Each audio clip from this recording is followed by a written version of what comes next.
Hey guys, and today I'm continuing with What If Sailor Moon Was in Dragon Ball Z Part 2? And, well, carrying off right where we left off, Raditz has been defeated, and, Goku is running off to Snakeway, much like in the original. Yep. I'm afraid even the appearance of the Sailor Guardians, who were already weakened after battling Pharaoh 90 from their dimension, still wasn't quite enough to make much of a difference, at least in terms of stopping Raditz, and only at this point in time. How they will make a difference to the overall story of Dragon Ball Z? Well, let's find out. A few months have gone by, and the Sailor Guardians have indeed gotten used to Roshi's training. It's now not so bad. They do get freaked out that they got to swim away from giant man-eating sharks and running away from hungry Tyrannosaurus Rexes and things like that all the time, but it definitely got the job done as they tried out their transformation forms a few months later, having a bit of a sparring session with each other. Not only had their physical strength had increased, but so had their spiritual, and their power and their abilities and powers had become that much more powerful. So it was now time to start sending them up the lookout, which the Sailor Guardians do indeed do this, considering how easily Raditz was beating them. They're going to need all the help they can get if they're going to survive a battle with Nappa and Vegeta. Along with the rest of the Dragon team, mind you. And so, by being sent to Master Korin first, they all go through the Sacred Water Drill. Each and every one of them managing to catch Korin. Sailor Saturn was the fastest at it, and was also the best during the whole conditioning training on Roshi. After all, Sailor Saturn was always really powerful. Then again, so is Moon. But you sort of got to make her dig deep before any of that comes out. But hey, Moon always seems to save the day somehow. So after all that's done, and Luna and Artemis are kind of relieved to find another talking cat they can talk to. Yes, Artemis and Luna are there as well. Of course, it's not too long after they get pretty sick of Korin, because he's Korin. I'm know-it-all, Korin. Huh.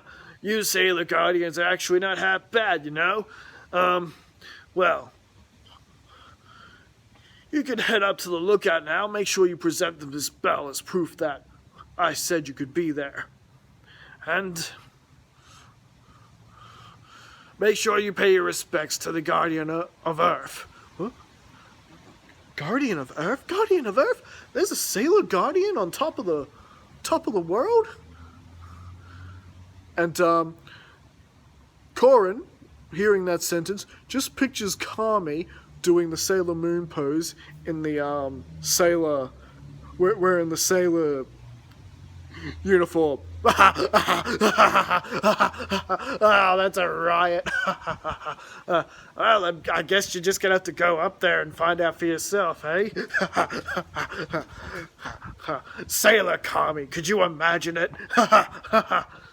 You can't stop laughing.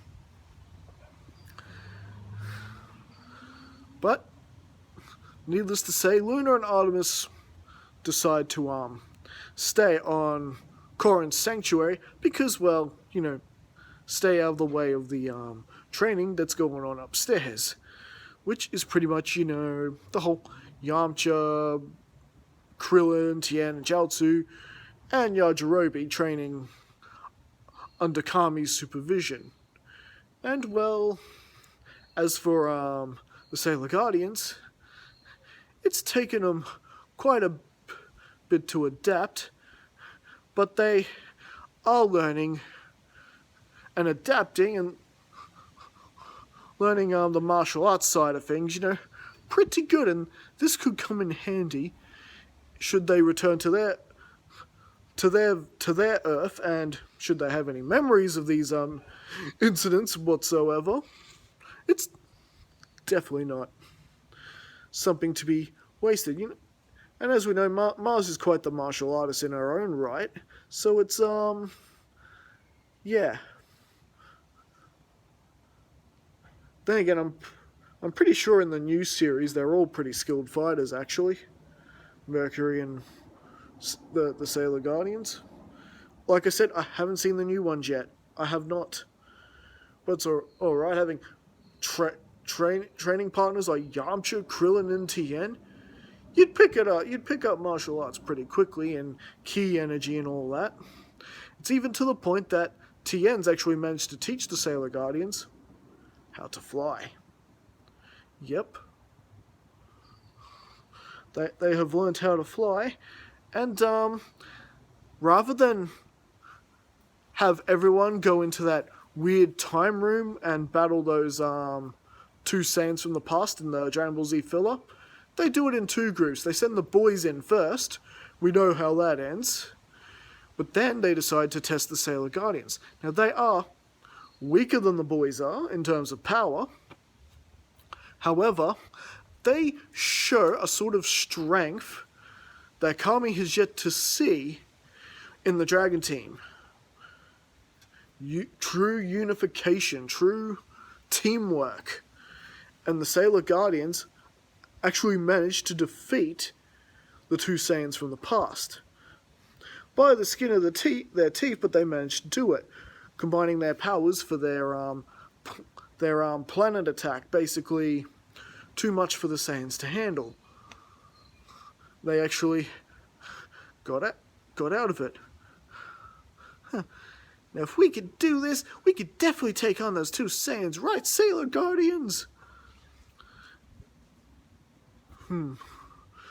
That may be true. Your teamwork may just give us the edge we need. However, I must warn you, these Saiyans, they're on their way, are much stronger than the ones you just fought. Everyone's shocked. And, well, meanwhile, Neptune and Uranus have been pretty much exploring the planet. And, you can imagine Uranus, or Hiraka, I should say, and Michiru are pretty much enjoying themselves, driving around on those hover cars they have in Dragon Ball Z, the rocket boosters. Oh yeah, she's going faster than she ever thought possible right now. And every now and again they would sense a disturbance coming from this island, and every now and again, well, not every now and again, this one day they decide to check it out, what's causing these disturbances, and well, it turns out that it's Gohan and Piccolo doing their training. Don't just avoid. Strike back! I'm trying, Mr. Piccolo. So what does that mean? Do you think these Saiyans give a damn that you're trying? You think they're gonna give you a pass just because you're trying?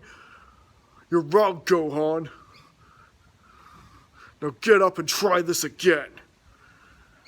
Now, even though what Piccolo is putting Gohan through is punishing and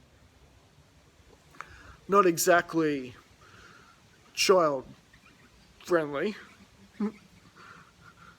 Uranus can't help but respect what Piccolo's trying to do, and basically Michiru and Hiraka decide to join these two in for training. After all, they know this threat of two Saiyans are coming, and well, even though their main concern is their own Earth, if this Earth is blown up, they're not going to be going back home, are they? And since they are unable to find these Dragon Ball thingies that were mentioned earlier, that's why they were exploring the world. They were trying to find Dragon Balls, which they can't do without a radar. Oops.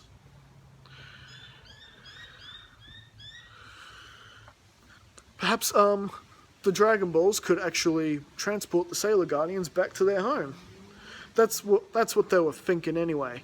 But it looks like until they can get their hands on some Dragon Balls, they're going to have to help defend this version of Earth as well.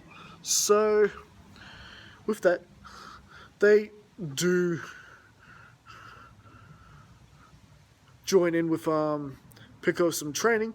Piccolo, not entirely sure that they'd even be worthy, but Hiruka and Michiru quickly prove him wrong with a display of their teamwork, and actually managing to get the better of Piccolo with a surprise attack. And well, they could be perfect sparring partners for the boy whenever whenever Piccolo's meditating or something. So we got Hiruka and Michiru, who are the two, I guess in my opinion, the two badass sailors of the bunch, teaming with the two badasses in the anime, Gohan and Piccolo.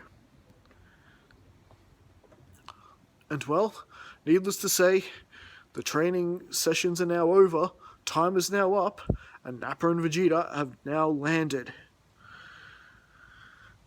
And if they thought Raditz had a dark energy the likes they've never sensed before, the Sailor Guardians have gone even worse. Now, did the Sailor Guardians have to deal with the whole rampaging Gohan incident? Actually, no, they joined him like the last few months of their training. By then, Piccolo had blown up the moon. And yes, Sailor Moon's power still works.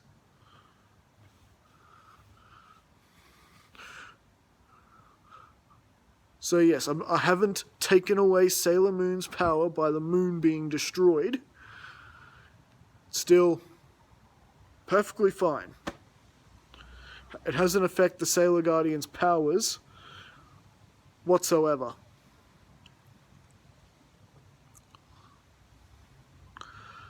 And let's see, am I forgetting anything? Yes. So yeah, Nappa and Vegeta have pretty much arrived, and after Nappa, blows up a city saying hello, they go looking for the highest power levels, and just like in the original, there are all these power levels there that are all higher than 1,000. Yep, even the Sailor Guardians. And so they go for the highest one. You be the one who finished off Raditz, and pretty much off they go.